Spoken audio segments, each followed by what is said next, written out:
Mixed martial arts. Mixed martial arts. How do we like our martial arts? In Macau!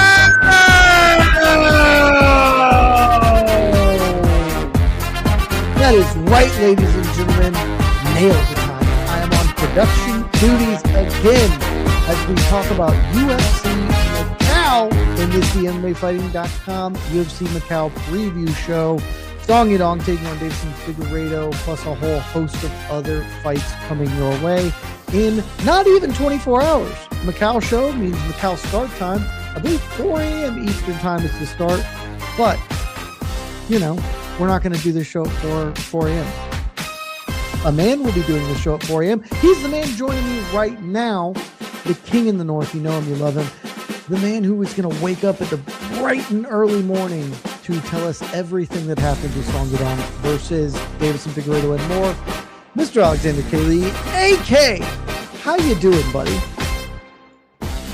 Can you unmute yourself? I'll unmute you. Yeah, could you? After muting me? Hand up. That's on me. You guys keep doing this to me. It's a very funny joke. It is a very good. It's a good bit. It's a good bit. You get me every time. I'm excited. UFC Macau. Yes, I'll be up. I'll be live blogging. I'll be resulting. So if you guys see coverage at MMAfighting.com, if you saw the weigh-in video, I was also doing that. I didn't even know when it was. So I apologize for anyone who was waiting with bated breath on MMAfighting.com last night around like 9 or 10 Eastern time, I think they did the UFC Macau way. Yeah. Well, no, but that's not late. Like that's actually early because I think my thought was it would be like UFC Perth because I think UFC Perth they did something like 4 in the morning or something, like their weigh-ins, like literally like 12 hours before. It was very strange. So I was like, I'll wake up in the morning and I'll find Macau weigh-ins. I'll deal with it then. But no, obviously I'm up at 10 o'clock and I saw it. And there you go. Anyway, guys, yeah, so nothing exciting happened in the weigh-ins, but that doesn't mean this won't be an exciting card yet. I actually think this main card pretty intriguing, and frankly, some names in the prelims I would have liked to have seen in the main card. But we'll kind of get into that. That's a terrific professional segue because as we always start these shows when I'm in charge, a very simple question for you, AK. There's been a bit of tittle-tattle, a bit of discussion about how good this card is because some of the fights got some big name fights. You know, you can see, I'm going to solo me see over my shoulder. I have given this fight card 5.5 facts. It's fights above contender series, but not everybody feels the same way. None of these fights, or most of these fights, don't seem to really get the juices flowing in a way that you maybe hope. But AK, quite simply, by whatever means, however you would like to put it, how do you view this card overall as something for the viewing interested party? Well, I think more specifically for the live viewing people, you know, the folks in Macau at Galaxy Arena, I think this is like a great card. I think the UFC has done a pretty good job of this in general recently, as far as just making sure they have, you know, it's always problematic to say like local when we're talking about a card in like China or something, because we say local and it's like they get fighters from all around Asia. So when I say local, this could be some of these guys could be from like 100 miles away. Sir, Australia is extremely local to China. Macau exactly. And Australia, basically suburbs of one another. Even when we have an Australia card, though, it's like, oh, it's Perth. And we'd say, oh, anyone from Australia is local. And it's like, again, or New Zealand. Or New Zealand. And it's like, like a 6-hour flight. They're neighboring. Yeah, it is a flight. And again, even within Australia, like just because someone's in Perth, it doesn't mean everyone from Australia is like, oh, they must live 30 minutes from the arena. No, some of these people are well over on other parts of Australia. So I hesitate to say local, but I think you guys know what I mean. Generally, it's obviously much easier, I think, for fans of a lot of the fighters on this card to be in attendance. So I think it's great. I think they juiced it up nicely. I think the main event, really solid choice. Song Yadong, I was trying to check. I think, I don't think he's had the chance to fight in China. Oh, what a lie. Since, well, I should say, sorry, in the UFC since 2018. So he had there was a time when he was being used in China, and then but since then, but he's never fought in Macau. He's never fought in Macau. Also, I want to derail you very quickly because I just looked it up. Would you care to guess the flight time from Melbourne to Macau, which is the Jake Matthews from Melbourne? I don't think it's close. I'm gonna guess 11 hours. 13 Yeah. and 40 minutes. So Yeah. 14-hour flight. But same side of the world. It's same side of the we world. do geography here in America. Exactly. But still extremely long. But again, in general, for most of the fighters who I think they're trying to showcase, if people want to see them, if they're local, they're closer fans or want to see them, it's certainly easier than flying over to the United States or flying over to the UK or other places where the UFC holds cards. So good job there. And Song Yadong, yes, a kind of a California-based boy. Actually, he's been with Team Alpha Male for a while, but I'm sure him and his team are super excited to be getting fighting in China once more. And boy, this could be a big moment for him, Jay, because we've had kind of mixed results with Song when it comes to fighting like big names, and the UFC has given him the honest push. We can't say they haven't gone behind Song Yadong, and they built him up the right way. Pretty young when he came into the UFC. The talent was very obvious. Like I said, hooked up with Alpha Male early. Obviously, smarter people than us saw something there, and he's looked good. But when it comes to beating the best, the big names, more veteran names, again, mixed results. Coming off a loss to Sean O'Malley, the win over Cejudo, I think was fine. The eye poke controversy overshadowed it all. I'm fairly confident Song would have won that fight if it had gone 5 rounds. So not a huge deal, but didn't get to make the statement he wanted to. And then before that, a loss to Petr Yan. So 3 former or current UFC bantamweight champions, 1 and 2, and even the win, the moment was kind of taken away from him. So this is another chance, another former UFC champion, of course, Deiveson Figueiredo at 125 pounds, but a big name. Even though Song is ranked higher than him, it does feel like this is an important sort of hump for him to get over. It does, and it is. I've talked about this fight this week, and it's a strange one to me, AK, and I'd love to get your thoughts on this, because in a vacuum, it's a great fight, right? It's just a fun fight. If we're not talking about anything else, just, man, these two action figures are going to go in there and hit each other. Song Yadong is a very fun fighter. Championship ceiling, those are different debates, but a very fun fighter. Deiveson Figueiredo, the man who saved the flyweight division because he's so fun. He has had a pretty solid run up at bantamweight in his post prime, like just everything else. Fun fight, like it. Then you get into the nitty gritty evidence. What does this mean? Why is this the fight that's happening? Song has lost to basically everybody ranked above him. And now instead of even fighting further back, he's just getting a guy like one spot behind him. So what does this mean for Figueiredo? And so AK, that kind of leads me to, I like the fight, but I don't know what's at stake. I don't know what is on the line for these two men other than a win and a loss, a paycheck, the same things that are always on the line. What do you think? Well, this one fight is not going to do it, but I do think Song, he's in his prime right now. He's 20 years old. He is in his prime. He is supposed to be fighting the O'Malleys and the Petr Yans and the Corey Sandhagens and another guy, top contender who he lost to. He's supposed to be fighting with these guys.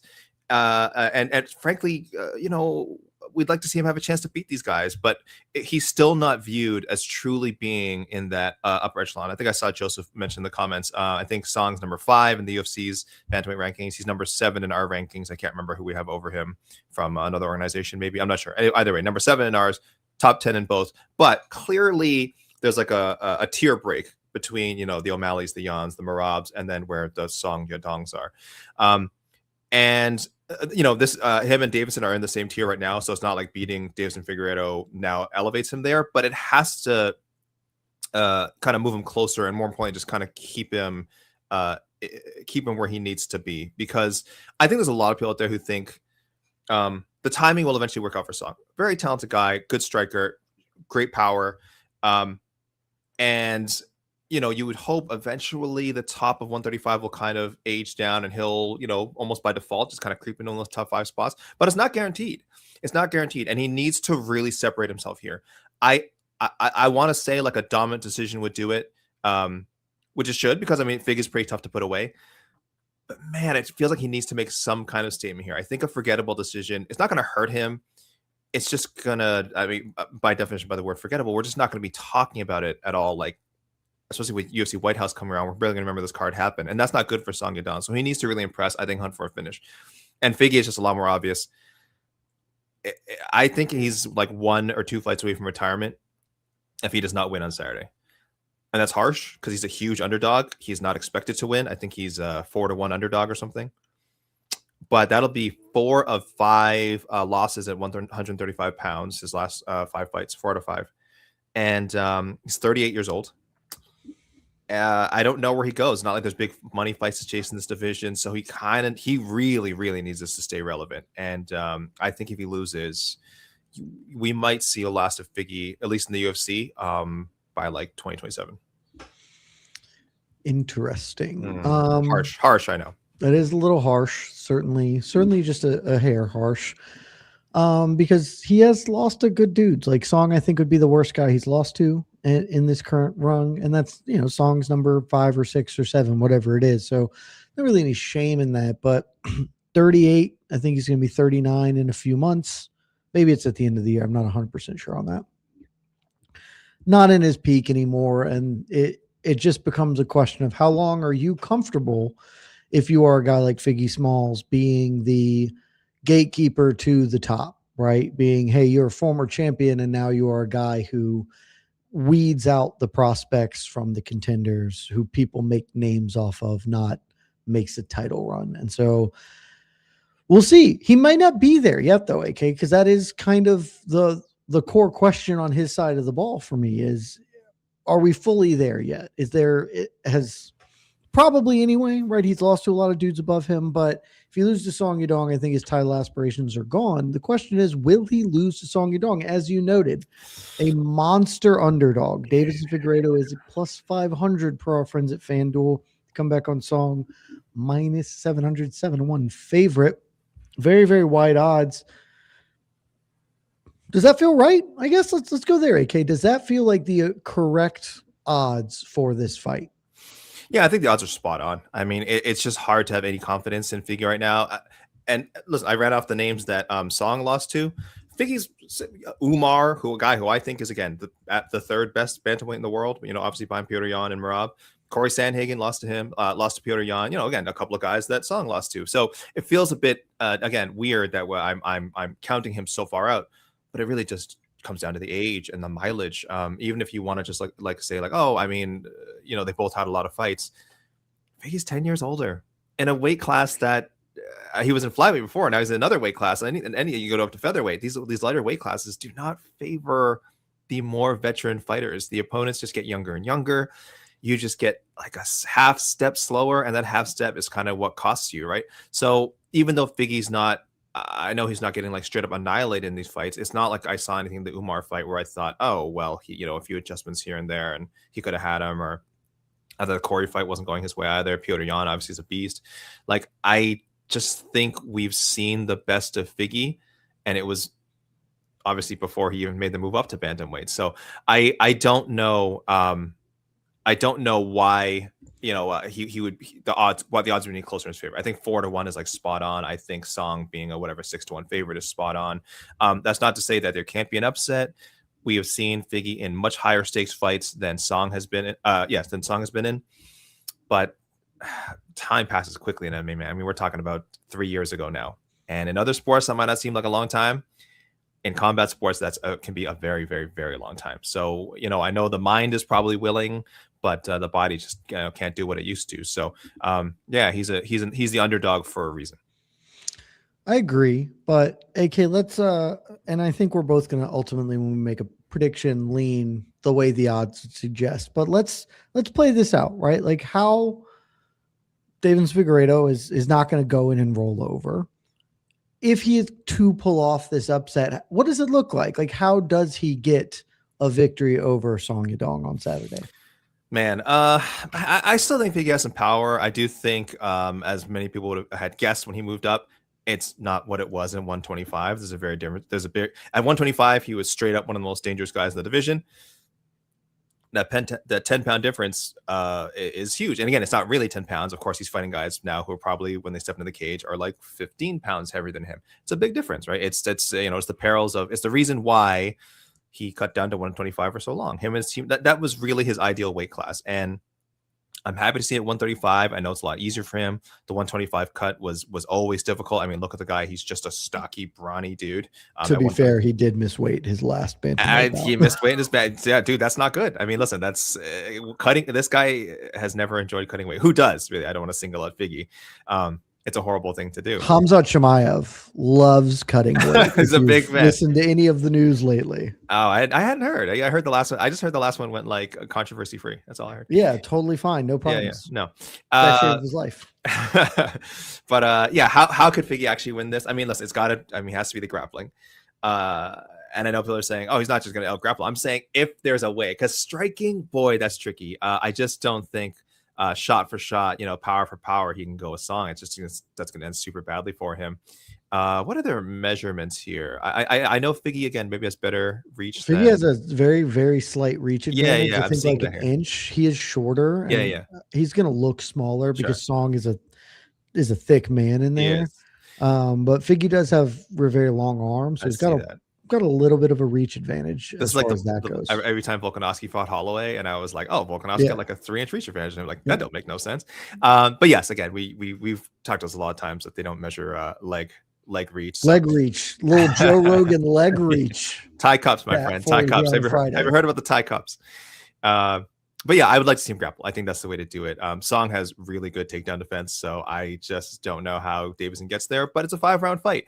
He's a tricky guy. Maybe it's not obviously just blasting double legs. Maybe it's clinching. Maybe it's getting trips against the cage. Maybe it's a little bit of infighting first. Fighting in close, have to take some damage. I think Figgy's going to accept that he's going to get hit.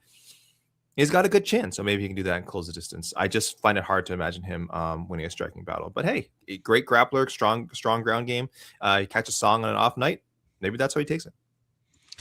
Yeah, I agree. I think the grappling is the only way that it's really going to work here for him. Maybe you could catch him, but Song's been really durable. He basically doesn't get finished. He got doctor stopped in the Corey Sandhagen fight after he got beat to shit. Like he was ready to go, but they finally called it. So I'm not sure if he can do it. I'll be honest, like to the question scrolling on the bottom, when I first looked at this fight, I thought those are pretty big odds. Figgy's game, and certainly at the high peak of his powers, I think Figgy's a better fighter than Song Yadong. I'm sorry, Uriah Faber. Please don't yell at me again. I won't change my opinion, but I don't need you to yell at me again. But I don't think Figgy's at the height of his powers. If he's going to win, I think he's got to look like the Rob Font. I can get some takedowns. I can control this fight, and I can score on the feet in moments. But I think that just lines up very tough against Song Yadong, and he's just so much more active. He's a very explosive athlete. I'm not sure we see a finish here, but this fight seems to me pretty clearly a victory for Song Yadong, and that is where we will shift to our predictions for this main event. But I will just, like I said, I'm taking Song Yadong. I think he probably can't get a finish because Figgy is still very durable. Won't stun me, right? But I think he just pulls ever further away with his sort of particular brand of swinging hammers and doing more than Deiveson Figueiredo will do over the course of 25 minutes. But what say you, AK? I'm trying to see what is Song. I'm going to our pals at FanDuel. What is Song knockout? What is the our Song count plus 130? Actually, I do probably like that better than Song. You wouldn't want a little more juice on that straight up. You wouldn't want to consider how hard Figgy is to finish. You wouldn't like to see that. It is 25 minutes though, and he might just get sort of a doctor TKO stoppage just because he hits him so much over the course of the time. Like I said, I'm still picking decision, but yeah, going from a minus 700 to a plus 100, that's a pretty wide gap there, True. If you felt like you had to bet it. Yeah. My other worry though is the opposite sometimes happens where Song rocks him early and doesn't get the finish, and then it's just sort of a tentative Figgy for the next 4 rounds, and Song can't quite get to that range that he got to when he almost got the finish. We've seen that happen before. It ends early. Early damage. We kind of know from the beginning, who's going to win the fight, and then it just kind of coasts for the next 5 rounds. It happens. I hope that's not what happens here. I hope if Song is able to get a finish and it doesn't quite happen in round 1, he's able to sort of repeat that in one of the later rounds. But it's tough. Figgy extremely difficult to put away. Is Song just money line your climb pick? Are you not doing a climb pick for this card? I didn't do a no bets barred this week because I haven't mentioned this on our air yet. I had a personal catastrophe earlier this week that ruined a lot of my planning and scheduling as my house got flooded, and I had to deal with that for about 2 days, and the ensuing fallout of that. So I just got behind, honestly, and I thought about maybe spinning something up quickly. I don't think I want to bet Song at minus 700, right? If I could get that price a little bit lower, probably. And maybe, actually, I'll check my book and see. Maybe I will. But as things currently stand, there's no climb, though I think there are a couple of, if you are doing a climb at home, things that I would say look interesting, if nothing else. And this would be one of them. Yeah. Let's do it live. Because I think you know what? I think I see a very obvious one. So we'll wait. It's going to be way later though. I think that's a very obvious climb bet. A very obvious one. That's interesting. As soon as I mention it, you'll just be like, "Oh yeah, that's the one." That's the. Is it? Are we back in Overland? Yeah. The Overlandia. Overlandia, yes. The Overlandia. It's a great place. Let me check my book right now and see what the odds are. This is great radio. I know. No. Well, I'll sing while you're. No, I just. Ooh, people really want that. I can get Song at minus 600, so we're in the neighborhood of a climb. I'm going to say yes. I'm going to say that tentatively that'll be. We're probably going to pile a few things together in here. As your climb advisor, again, I think this is a better one, and we'll get to it. And you're only doing one. You're not doing two steps on a. We're gonna pile a bunch of stuff in here this week. How are you so far in this version of the climb? You are like 2 or 3 steps up, right? No, yeah, but didn't we die last week? What happened last week? We died last week, didn't we? No, what happened? I have to pull up some stuff. Okay. Somebody died for us Who fought last week? Like in a bad way? Yeah, like not good. Who fought last week? Okay, so I got to remember where the card is. This was the UFC Vegas 117 Arnold Allen Melky Costa. Did I have any? Yeah, who could you? Maybe you just didn't do a climb bet last week. I feel like you didn't do a climb bet last week. That might be right. Maybe I didn't do one last week. Yeah. We did climb with Chimaev and he lost it for us. So that was I think that's it. I didn't do one last week, and then man. I climbed with Chimaev, and that was a tough scene. So we are at a new climb. We're back to square one. No more double hopping. No more double hopping onto the mountain. You are taking one gentle step this week. No, because Chimaev was the guy we were going to do, and then the ones we added worked. It was Chimaev was the problem. Fair, yes, but please, this is Macau. You cannot do a double hop on Macau. I disagree. I think we can hop our way right on up the mountain. I'm gonna put a poll up right now, and you don't have to listen to the poll. I'm just gonna put a poll in while you get to the next fight. Well, let's get to the next fight, which won't really be a climb fight, I don't think. Though honestly, kind of considered it. We are talking about Zhang Mingyang, the Mountain Tiger, taking on the inestimable Alonzo Menifield. Menifield currently number 15 in the UFC light heavyweight ranking. Zhang was briefly ranked, fell out. If he wins this, he'll get back in there. He fell out after losing to Johnny Walker in the last time he fought, and it was in China. I think Shanghai was the card for that. Very, very tough scenes for a guy who's on my fantasy roster, so we'd like him to do quite well this weekend. But AK, bit of a strange fight, which I think we can say about a lot of these, in that Menifield has been hanging around, right? Like he is a top 15 guy, but he's coming off a loss, a pretty bad loss to Volkan Oezdemir, your guy. Before that, wins that nobody paid too much attention to. I was there in Atlanta when he beat Omar Sy. Is one of the stranger post-fight presser scrums I've ever had, because it's a ranked guy who beat somebody.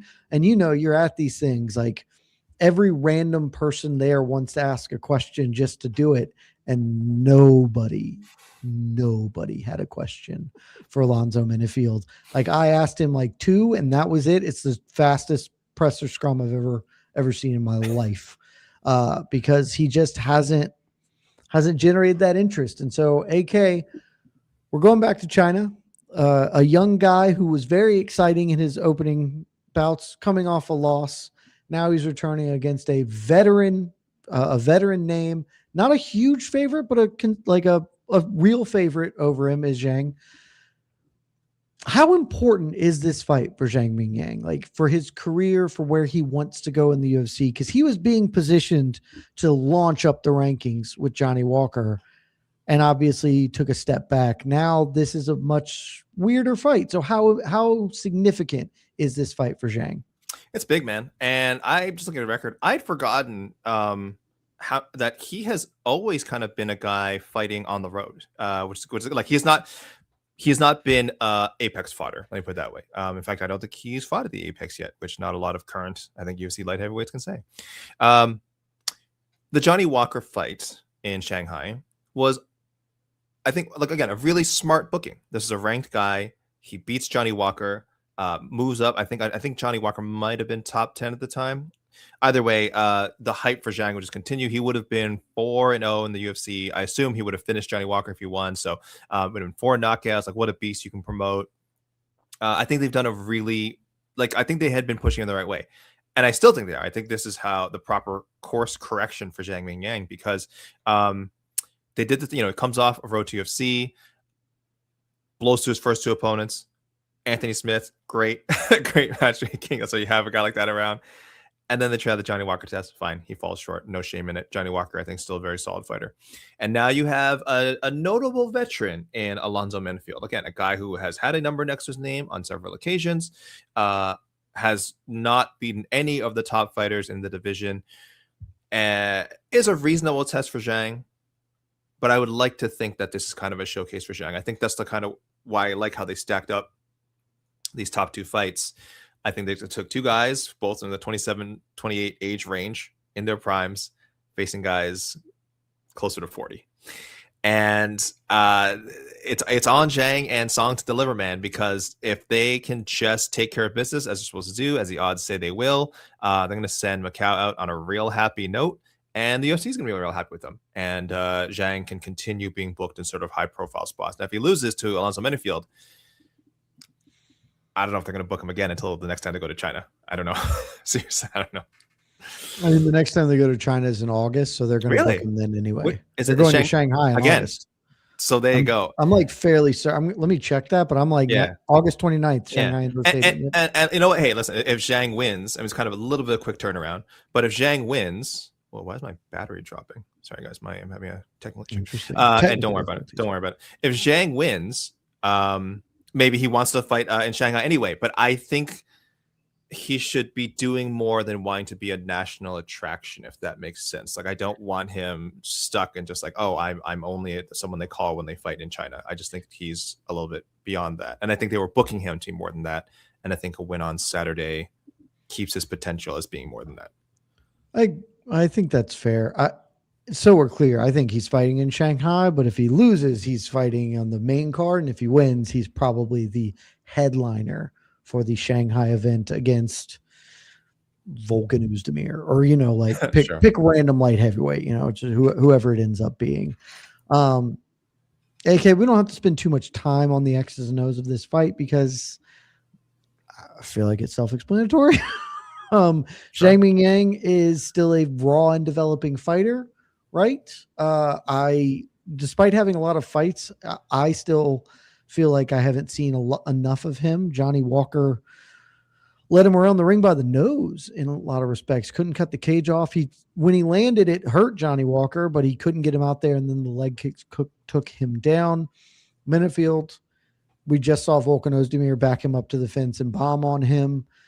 Simply put, does Menifield turn back a prospect yet again, or does Zhang get back in the win column, regain some of that lost momentum? Who gets the dub and how on Saturday?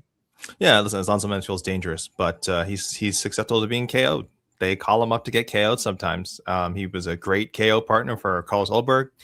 Azamat Mirzakhanov just got KO'd by Volkan Oezdemir. So that's kind of what he's here to do, and especially at this stage of his career where, the chin is taking some damage. He's been in there with some hitters, and that's certainly where I would rank Zhang. I would consider him to be a considerable hitter. I'm going to go very crowd-pleasing first-round knockout for the home country boy. Yeah, I think I'm going to go the same, though I will admit that I am a little bit more interested to see just how this fight shakes out. Zhang looked quite poor against Johnny Walker, despite probably winning the first round and the fight up until the time that his leg gave out from the leg kicks, he still left a lot to be desired. But this does seem like it's set up for him to win. That being said, not a major favorite. Zhang Mingyang minus 260. The comeback on Menifield plus 215. So Vegas tempering their expectations after the Johnny Walker loss. AK, we move to the heavyweight division, which is always the sign of something fun and exciting. It's the best when we get to talk heavyweight fights, but we are getting to talk ranked heavyweights here as Sergei Pavlovich takes on Tallison Teixeira in the feature bout of the evening. Pavlovich on a pretty good little win streak. Teixeira got one back in one of the worst fights of 2025 against our guy, everybody's guy, Tai Tuivasa. Before that, he got laid out by Derek Lewis in short order. Odds pretty heavily favoring Pavlovich here. Very, very important question. Does this fight matter, AK? It is a ranked heavyweight fight, but does it matter? Because if Pavlovich wins, which the odds suggest he will, is he fighting for a title anytime soon? I think those are separate questions, though, of whether it matters. Are they? I think so. I don't think Sergei is fighting for a title anytime soon. Oh, he'd be on a 3-fight win streak. Okay. I still don't think he's fighting for a title anytime soon.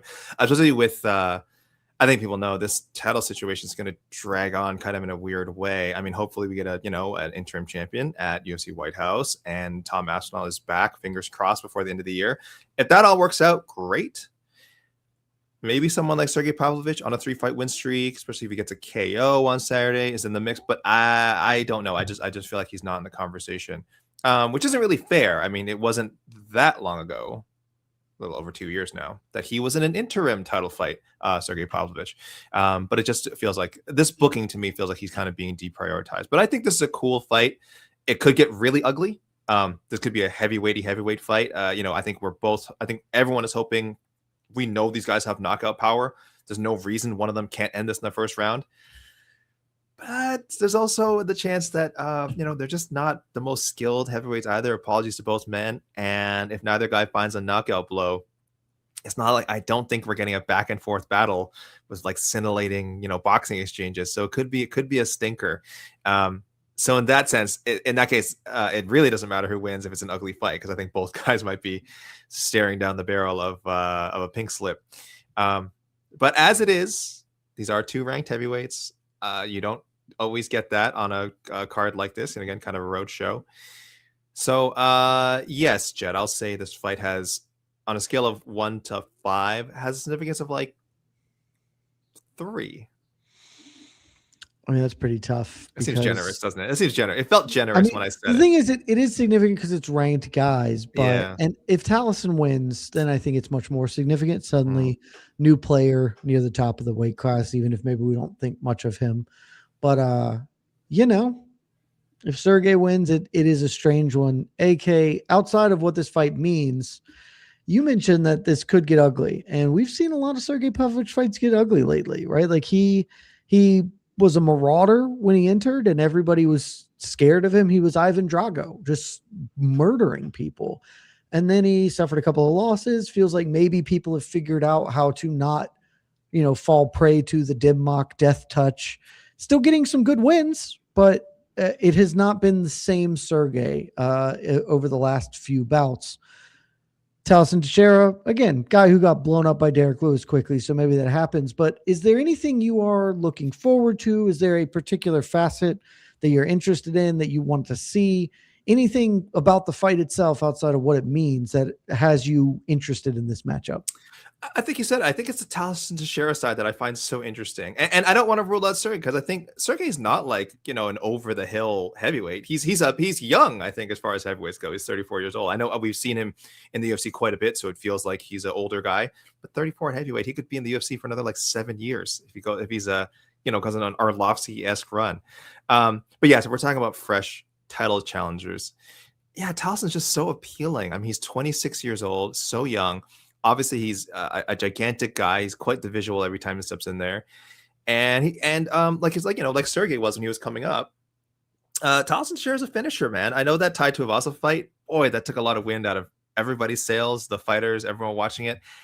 I don't want to hold that against him. I feel like Tai Tuivasa right now is this very strange like vortex that you don't want to be a part of. It made sense. It made sense for Tallison to fight him. I wish Tallison could have done more with that fight. Instead, it was a stinker, and that happens at heavyweight more often than we'd like to see. So for me, this is Tallison's chance. Like maybe he can go on a Waldo-esque run. A guy who Sergei just beat. We kind of been like after Sergei beat Waldo, we were kind of like, well, maybe that's it for the Salsa Boy experience. And Salsa Boy became one of the hottest names in MMA. So maybe Tallison can bounce back from this Lewis loss and this regrettable Tai Tuivasa win, KO Sergei inside of a round. Who knows? And hey, maybe we're talking about Tallison Teixeira in a very positive way by the end of the year. But he can't have another stinker. Win or lose, he cannot put on another stinker. Yeah, that would be pretty tough for him. As the comment we just threw up there suggested, can Tallison win? Does the UFC want him, or do they want him to die? AK, simply put, we've talked enough about this fight. Who gets her done on Saturday in the heavyweight main card fight? Sergei Pavlovich or Tallison Teixeira? Again, Pavlovich, big favorite, minus 560. Tallison Teixeira, plus 420. Damn, Sergei's like a 5 to 6 to 1 favorite. Oh my goodness. Yeah, fair. He's beaten much better competition than Tallison Teixeira. Tallison has actually not shown that he can really beat an elite heavyweight. But Tallison has sparred with Poatan. He's out here sparring with Alex Pereira. What are you doing to me, Jed? What are you doing to me? I'm selling it. I'm getting you interested. You're doing the UFC a favor and selling this thing called promotion, AK. Look it up. Read a book. Yeah, man. I'm going. You know what? You put me in. You tilt me in that direction. I'm going Tallison for the upset. I did not know he was such a big underdog. So that's why I'm going with my gut, because if you just asked me what the odds were, I would have said, "Oh, Tallison's the underdog, like plus 250." I did not know he's like plus 400, or I guess plus 500, depending where you look. Yeah, so let's go. If I feel that strongly about it, I'm not going to bet on it. I wouldn't recommend anyone listening put money on Tallison Teixeira either. But if you're just having fun and you're just doing picks, hells yeah. Tallison Teixeira, knockout. So then are you suggesting to me that I shouldn't do Pavlovich as part of the climb soup that I'm building? No. What? Chad, just one step this week. Just one step. Or I could do all of them. You need to get back on the mountain first. Or we could try and get on the mountain. It's easier to climb the mountain if you start higher up on the mountain, AK. I've never heard that before. That's just science. I've never heard that. That's facts. I don't know what to tell you. AK, the rest of this card, we're gonna bring game into the equation, AK. And that game, very simply, is buy or sell. So I'm going to run through the rest of this card. As I do, you are going to buy or sell the fight. If you buy it, you get to say something about the fight, right? You get to be like, hey, I've bought it. I'm into this fight. Nothing long. You get to say a one sentence breakdown of why you're buying this fight. I will also buy or sell. We'll go parity. Once during the buy, for one time only of these remaining fights, you get to hit the big red button that says, I must have it. And then that one, you can talk for more than a sentence about the fight, either good or bad, why it's good, why it's bad. But do you understand the rules of buy or sell as they have been explained to you? Sorry, what was the button for again? Once in all of this, you get to say more than one sentence about the fight, either positively or negatively. This is the I gotta, in the words of Cold Stone Creamery, I gotta have it fight that you are buying in the buy or sell here. Kai Asakura taking on Cameron Smotherman, main card fight, bantamweight bout. Asakura and Smotherman both on losing streaks, potentially a pink slip derby. AK, buy or sell? Oh, big buy. Asakura's at 135 where he belongs, man. It's just featherweight was just not a great idea for him in the UFC. Buy, but very, very barely. I am interested to see if Asakura can be fun again, because he hasn't been in the UFC thus far. Welterweight contest, Jake Matthews taking on Carlston Harris.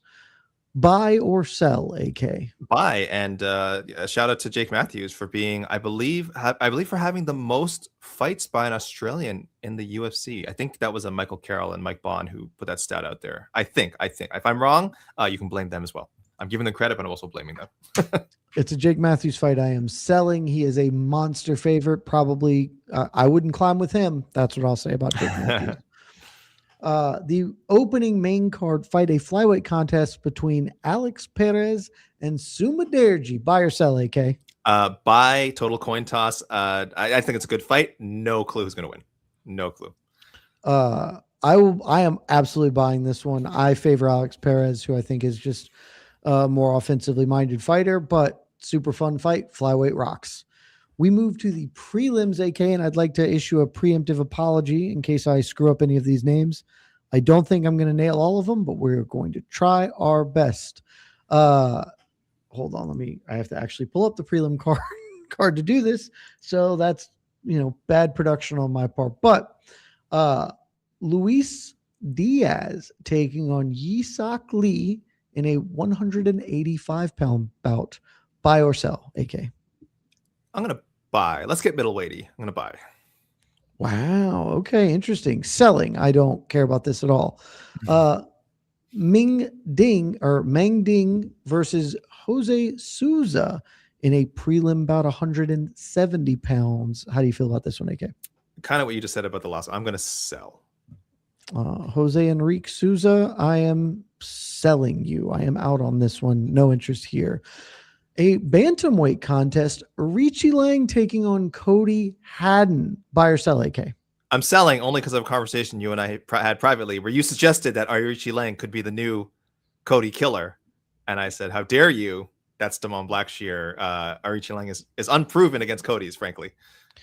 He is 50-50 against Cody. That's not good enough. This will be his third Cody. His second Cody in a row, though. He's trying to avenge his previous defeat to Cody Durden. I don't think he's going to do it. I really like Cody Haddon. I'm buying this fight as Damon's 3-0. Damon's 3-0 against Cody's, okay? He's the real Cody killer. And he's going to get Cody Garbrandt. He's going to get him. You just wait. He's going to get He should. He absolutely should. One day he'll get Cody Haddon, and then we'll see how strong his Cody abilities are.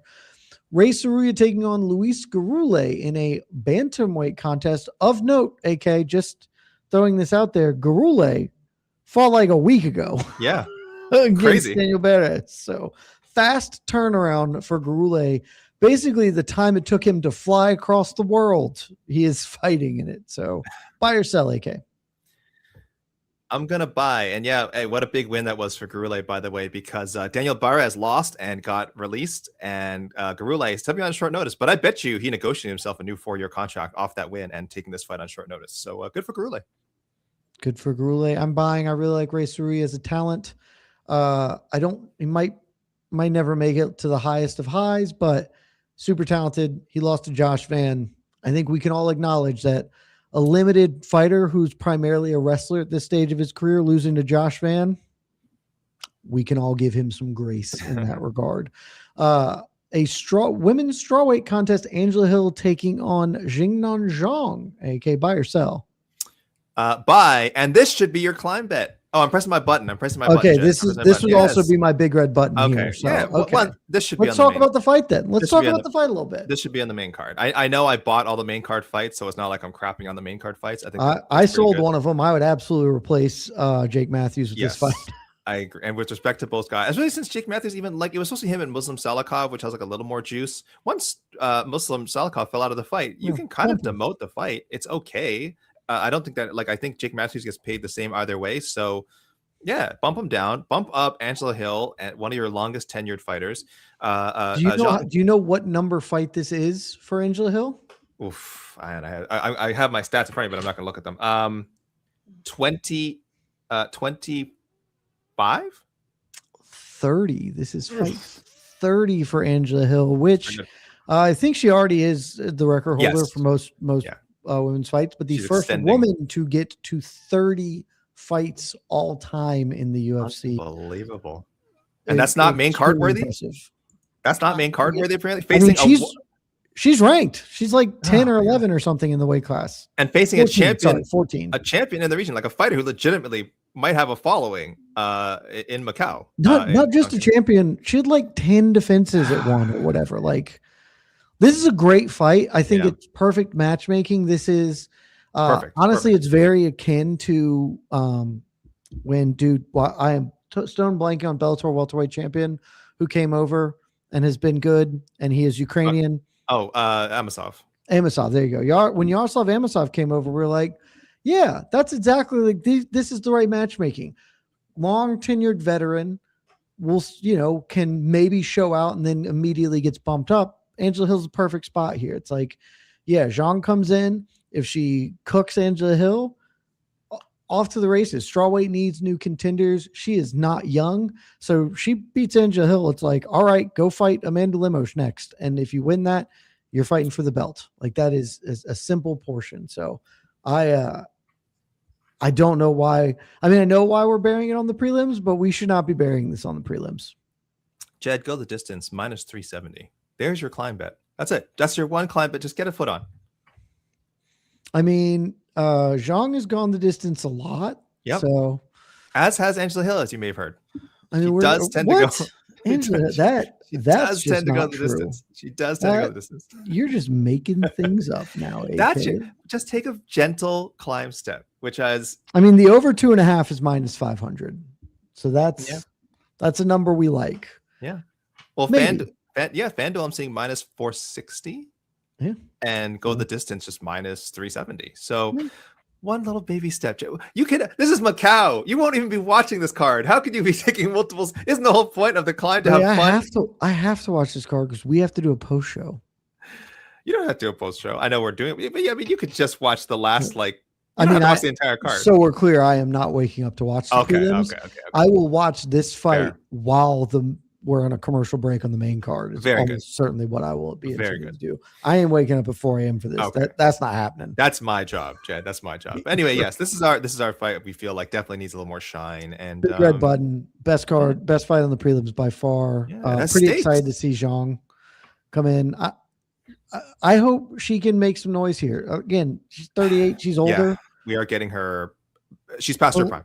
Respectfully, she's past her prime, and that's just to say like how magnificent a fighter I think she was 4-1 in her prime. So like I want to give her a lot of credit, but any fighter, Angela Hill is 38. It's just it's not there. So Angela Hill is a great fighter still in incredible shape. She's 41. I don't think it's unreasonable to say both these fighters if this fight had happened 5 years ago, would be a little more juiced up about it, but still a very high level fight between two very good athletes.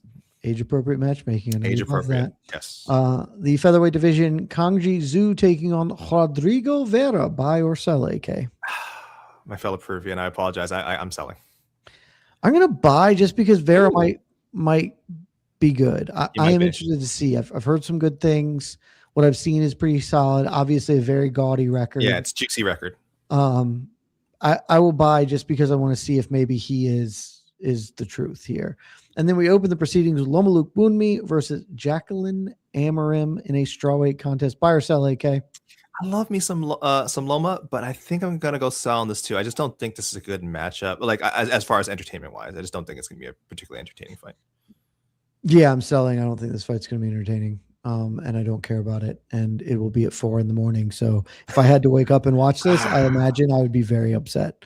If my alarm went off at 3:45 and I have my coffee or whatever, and I'm firing this up and this is the first thing I see, I think I'd be unhappy.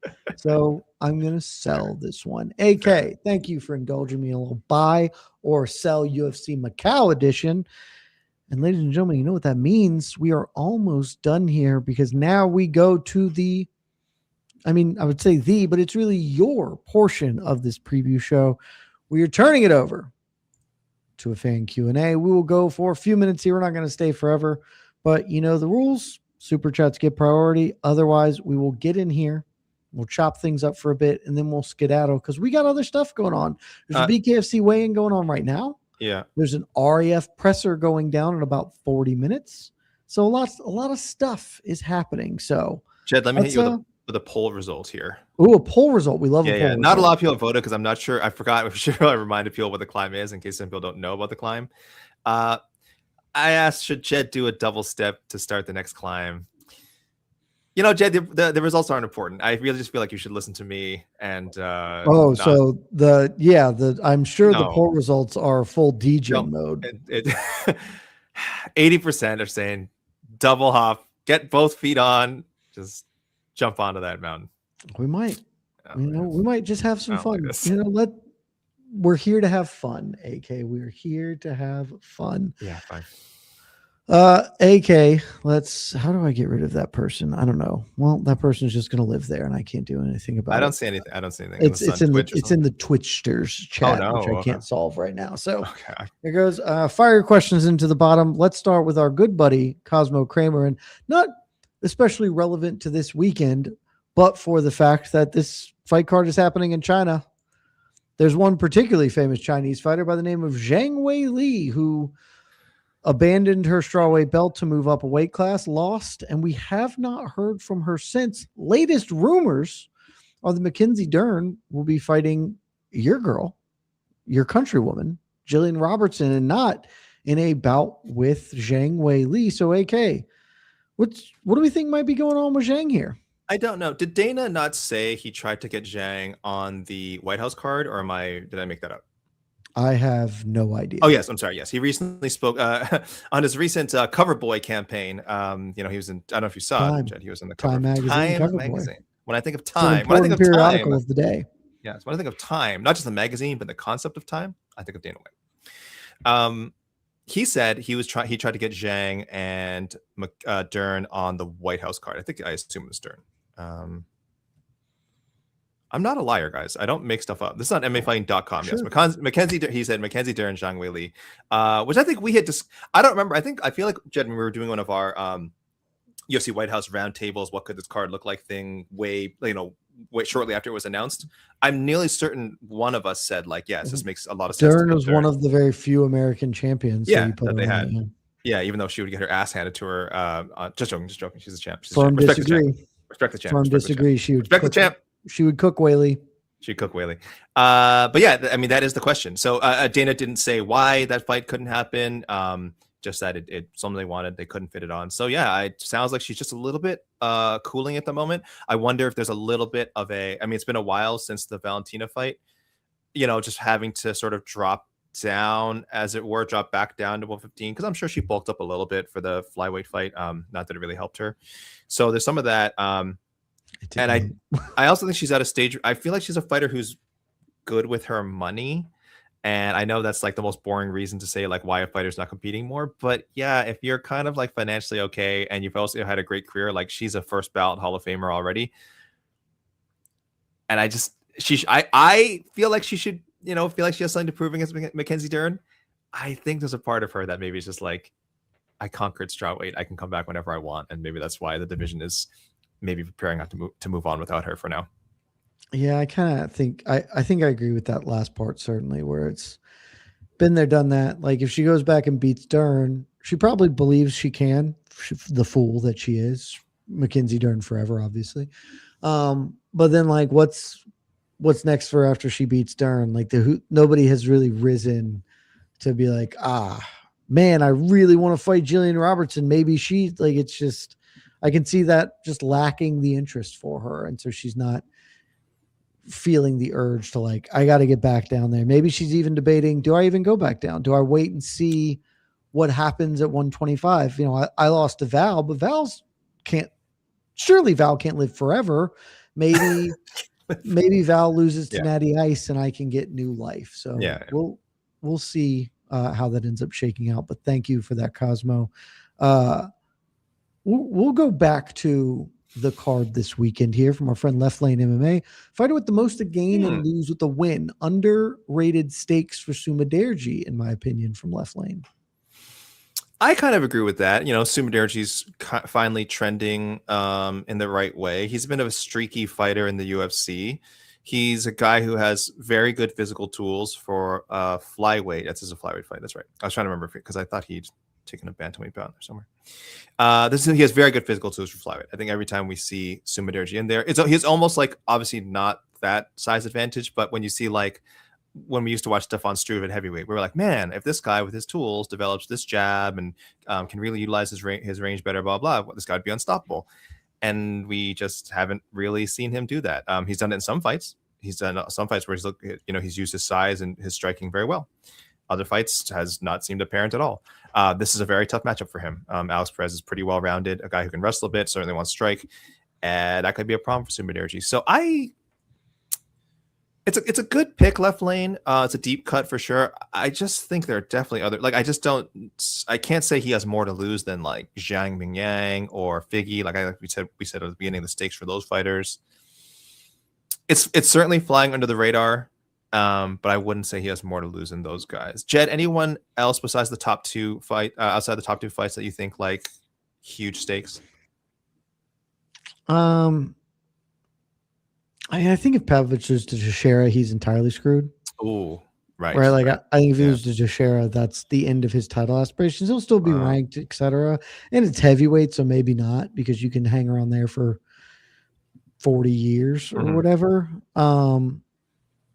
Yeah, I mean, mentioned I think Asakura, Smotherman are probably don't get caught with the loss, but they are both in real jeopardy of it.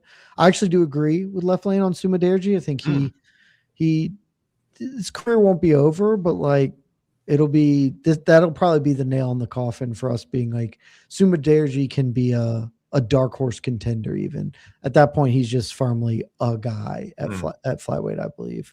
The rest of it is mostly young people, like, so I guess Jingyan Zhang, right? Like if she loses to Angela Hill, she's never going to fight for a belt. She's 38. It happens. This is somewhat of a setup fight. Very, very strong veteran, obviously, but like if you can't beat Angela Hill, she's not going to get good enough to overcome it.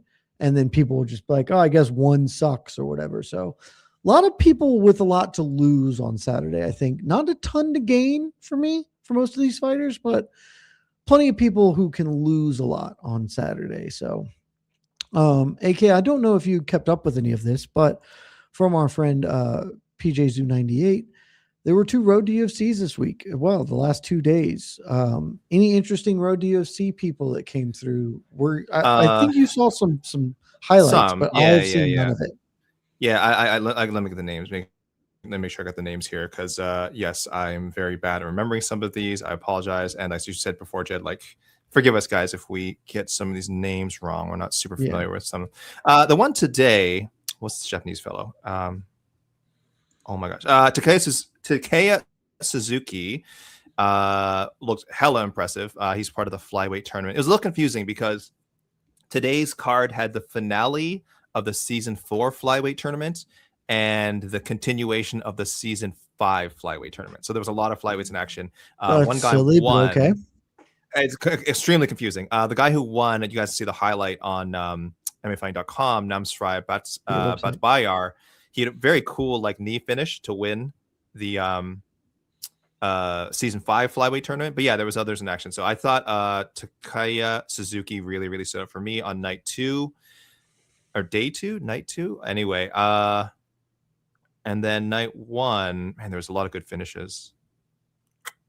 Who jumped out for me? I'll just say Suzuki. There's Zbin, but Zbin, I feel like, has he not? Isn't this like his second time doing Road to UFC? Yeah, that sounds like it's his second Road to UFC. Okay, he's kind of been around. I think he won one. Yeah, we made to the final. Anyway, he's still one to watch. Certainly someone I would still call a prospect, like a very experienced prospect. He's got like 20-something pro fights now. He's in his prime. He's 28. So I think we'll see him. I don't think that was a tournament fight. I'm going to say that was not a tournament fight. But I think we'll see. The whole thing is weird. The fights tend to be good, but everything's muddled and confused. This is a UFC fight. This isn't a UFC fight. It's all strange. Yeah, both fights were headlined by like actual quote unquote UFC fights, because they had Rong Zhu, Victor Martinez, and Shiming and Puja Tomar. Which is insane, because those are UFC fights, but the road fights that happen on UFC cards aren't. That's right. UFC. That's right. You can have UFC fights that like count. A backward ass thing. UFC fighters fight on Road to the UFC cards that count as UFC fights, but then you can have sometimes Road to UFC finals that happen on UFC cards that are not counted as UFC fights. That's just simple. That's something else. It's simple. Jed, it's simple. You're right. It's very, very obvious. I'm very dumb. As I said it just seems so obvious to me. If we were talking about other Road to UFC, not just the most recent one, I mean, Ray Saruya won one of the Road to UFCs, who I'm high on. There are a couple of good prospects that have come through there. Okay, this will be our last question. Okay. I believe you even wrote this one up. It's also from our friend Left Lane. And just the latest thing that has happened outside of this. Old Eddie Hearn, Dana White, they keep going, Eddie out here saying that Dana should release Tom Aspinall, also talking a wee bit of shit to old Dana White, who tried to talk shit to him, but ChatGPT led him astray. AK, what do you make of the latest Dana White, Eddie Hearn back and forth? Yeah, so this was two separate interviews. Like, I was a little confused. I saw him, talk some more ish about Dana White, kind of making fun of him for falling for some AI errors, some photoshops on Twitter. So there's that, and him taking just straight shots at Dana. And then there's this, there's the Tom Aspinall aspect of it all, where kind of from the moment he signed Tom, it was this like sideways shot at Dana in the UFC, which I think is great. I'm just going from a Happy Punch kind of clipped something here. Eddie Hearn saying, I will pay him a minimum of 3 times more than what Dana is paying him. He should be happy for him. He's one of the most grossly underpaid athletes I've ever seen. It's disgusting. So I'm sure there's more. But that was just I'm seeing from Happy Punch here. What's the question? Just what do we make of this? Yeah, just what latest thoughts on this thing that's happening? It's great. Listen, I think Eddie has jumped full on to this sort of promoter feud. He really welcomed it when there's suggestion that the two fight. He's loved it. He's loved making fun of Dana. He's just like, it's a certain thing. Listen, nothing Eddie says is going to win over Dana fans. I don't think anything Dana says is going to win over Eddie fans. So I don't know. Maybe I'm a little biased. We've made fun of Dana many times on our programming ourselves. I think just like in a war of words, Dana can't objectively win. I think Eddie is like one of the better spoken like combat sports personalities out there. Maybe it's the British accent that is fooling me. But he's really good I think Eddie's really good at this. I think he's really good at actually making like intelligent arguments and knowing when to just also talk shit. And he's good at that too. I mean, he's English. These guys. He is very good at playing the dozens. These guys have some very biting insults when they want to. And making the move for Tom was slick. Signing to the management deal. But yeah, him demanding that Tom get release. It's just that's not going to happen. It's not going to happen. It's just bluster. It's just a fun. I think it's a fun thing to talk about, and I think it's and I think he's doing his job, which is I don't know if him directly, but advocating for his client, right? That's what he's supposed to do. So if this gets Tom any more money, if this gets Tom, I don't want to say another cent, significantly more than another cent, then he's doing his job, and hopefully at the very least, giving the UFC and their bean counter something to think about. Yeah, I don't think anything will come of it, but it's always a reminder to me that MMA fans, not you watching at home this program, you are smart, talented, beautiful, wonderful people, but UFC fans and Dana White fans live in their own world, because Eddie is pretty conclusively kicking the shit out of Dana in the war of words, and every time they talk, it's like Dana is asking ChatGPT to fight for him and it's not working. And Eddie's like, you're the guy who called me out to fight. I have agreed to fight you. And now you're acting like it's ludicrous that we're talking about fighting. He continues to win. He's doing the best he can for his client. All of it doesn't mean anything because Tom's never getting out of that contract, but so we go. And AK, not only do we go as a world, as an MMA world, but we go as a podcast, as a program, as the Beachcomber music comes in and plays.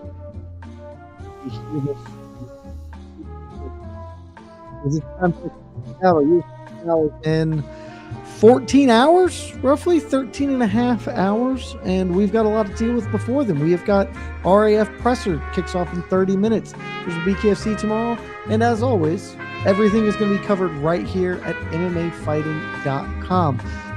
AK's waking up to do the early coverage. I will join for a post show tomorrow morning after UFC Macau, and then in the evening, BKFC, RAF, and a lot of good times for all. So until then, thanks to all of you for tuning in. Stick with us all weekend, and we'll talk to you in a few hours. Love y'all. Bye.